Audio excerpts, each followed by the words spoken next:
They're being accused of a lot of things at the moment. I mean, if you read today's papers, it's not happy reading for Keir Starmer. The front page of the Daily Mail suggesting that Angela Rayner is amassing her troops for a takeover. And also the front bench are sort of threatening to say, we will resign from the front bench unless you go ahead with things that we promised in our manifesto. There's a number of strands to what we're seeing regarding the Angela Rayner story this morning and the pressure that Keir Starmer is coming under.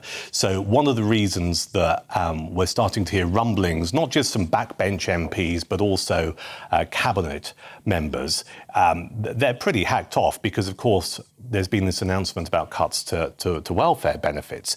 And, that is not Labour's turf. Labour normally is on the side of people who need looking after in society. So what you've got is a two-pronged attack, really, on Keir Starmer. You have a lot of backbenchers, some of whom came in 2024 in the election, as very progressive young Labour MPs wanting to do right by people, all of a sudden having their constituency surgeries fill up with people going, am I going to lose my PIP benefit? Am I going to lose my welfare payment? I didn't vote Labour for this. So you've got that going on. Then you have those on the front line in the cabinet who are predominantly left of centre in the Labour Party, saying, hang on a second, Keir, this is going to massively damage our core vote. So all of that is going on.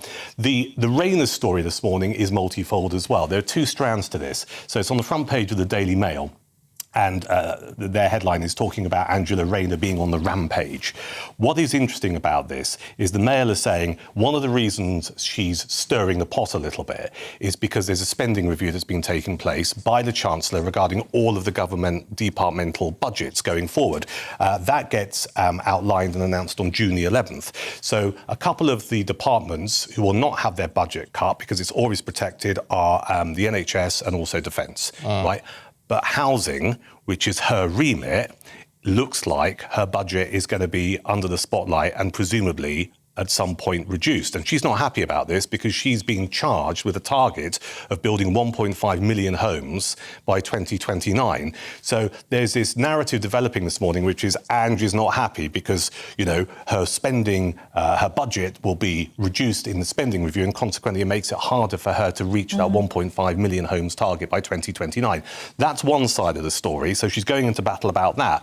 But also, as we've seen over the last few days, and it's been documented on GBNews, there was this leaked memo to the Daily Telegraph, which was all about ways to save money, and it was sent to Rachel Reeves, the Chancellor, back in March. Someone has leaked it. There's a view that it's people very close to Angela Rayner saying, look, we can save a shed load of cash here, about £3.5 billion in budget cuts by going after the middle classes, for example, and saying you earn too much money, you're not going to get child benefit, do some tweaks to the tax bands, etc., etc. But it would be the middle class vote, if you like, who would pick up the tab for this. And that has been seen also as a way of just saying, look, I'm a proper Labourite here, whereas Keir Starmer wants to cut some benefits, so we should go after the middle classes so they can pick up the tab. Yeah, it's interesting, isn't it? The middle class and savers. Savers. And savers, so yeah, people absolutely. Done people the right who planned thing for their retirement are going to get clobbered. And, we're seeing these battle lines almost being drawn because you're right, Anne, Starmer's first almost a year has just been an absolute shocker. You've got the winter fuel payments, you've got the whole issues surrounding the suits and glasses that were donated to him by a Labour donor. He's gone after the farmers, he's gone after the fishermen.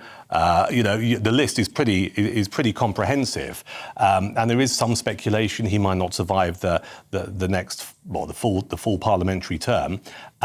So we're seeing people jockeying for position, and Angela Rayner certainly thinks she's in the run. Right.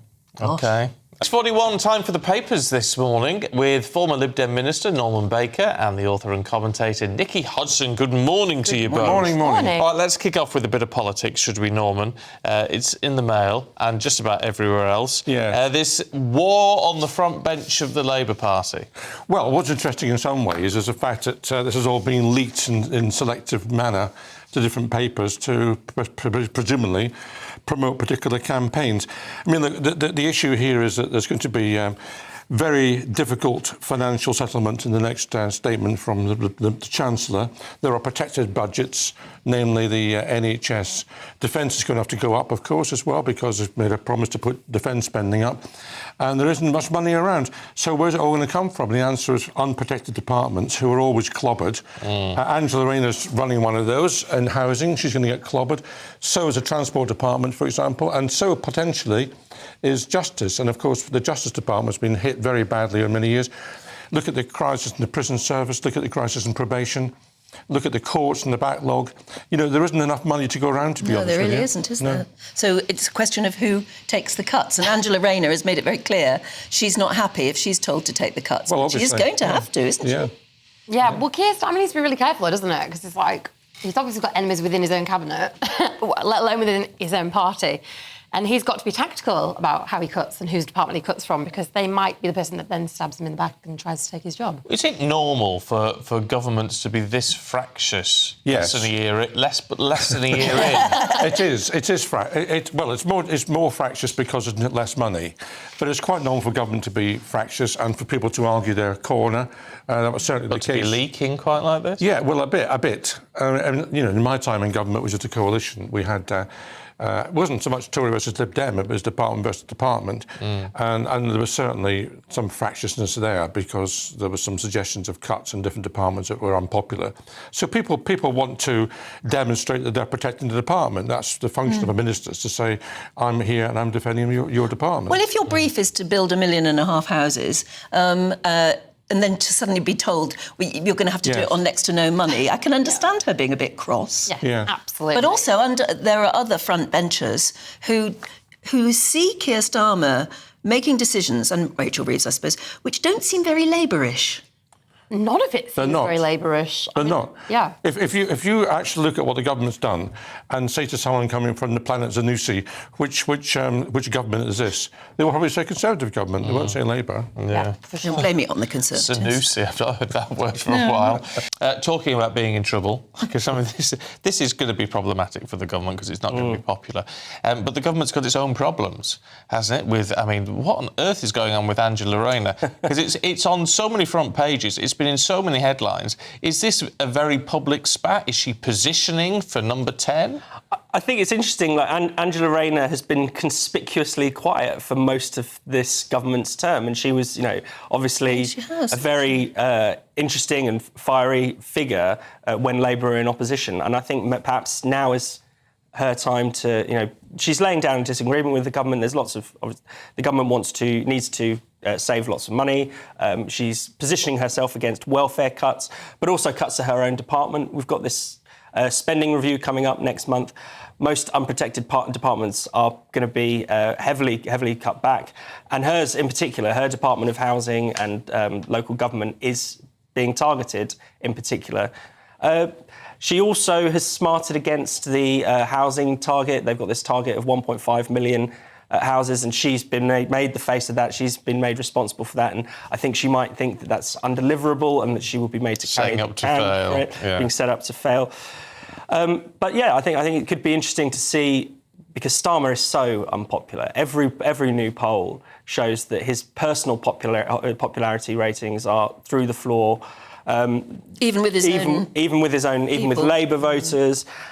Is there going to be a lead? It's always been assumed that sort of Wes Streeting is the natural successor to him, but he's very much in the Starmerite mould. So maybe someone like Rayner could position herself as an alternative.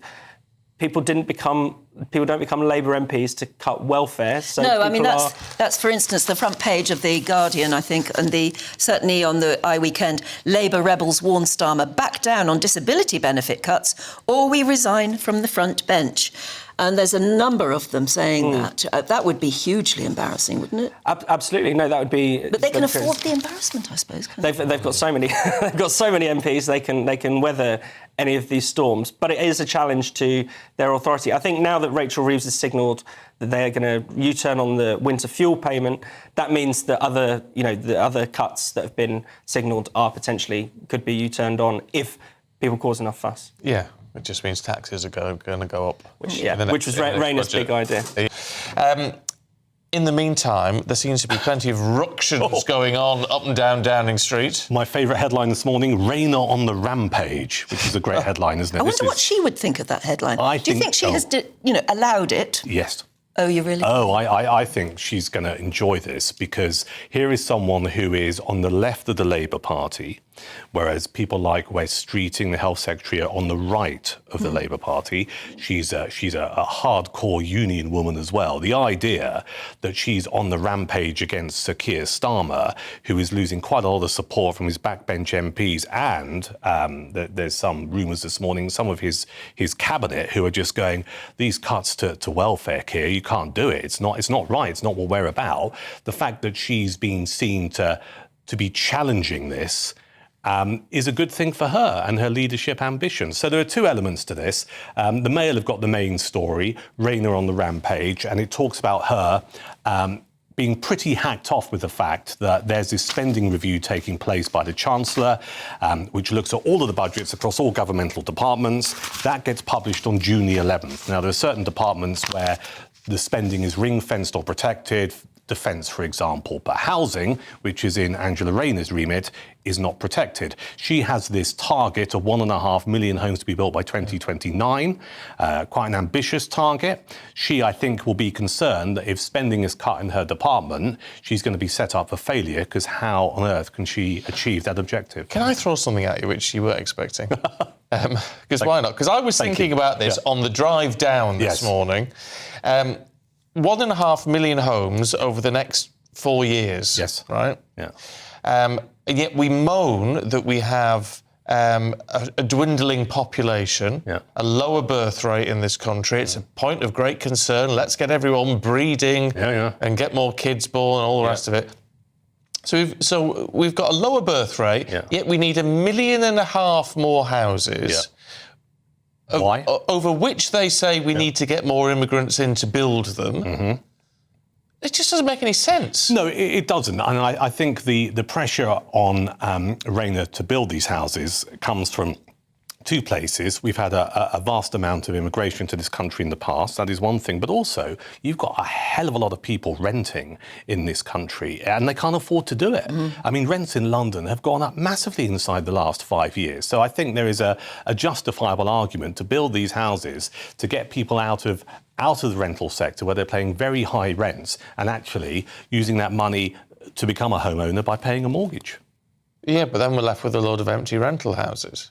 Well, that's how the market works. But here's the other thing, which I think is really important. When it comes to house building, and I never see this properly addressed, it has to go hand in hand with an increase in infrastructure. So we have all of this idea, which is we must build loads of houses, but it doesn't necessarily go hand in hand with the idea of, like, OK, you've got more houses in a part of a town, you need to make sure that the sewage system in that area works. And the sewage transport is already under pressure. The roads need to work. There needs to be bus services. There needs to be schools, so there's not this battle for school places. There needs to be GP surgeries. There needs to be shops. So any debate around let's build more houses has to go alongside this idea that you increase the necessary infrastructure for people who need those services. I just don't know why we don't just reduce the size of the population. Yeah. Or limit the size of the population. Well, like China did, just reduce the number of babies people can have. You need young people at the bottom to keep the old people at the top. You do. Otherwise, it becomes an inverse triangle. It's net migration, isn't it? It is. I know it's been reduced, but I mean, it's still nearly 500,000 people. Yeah.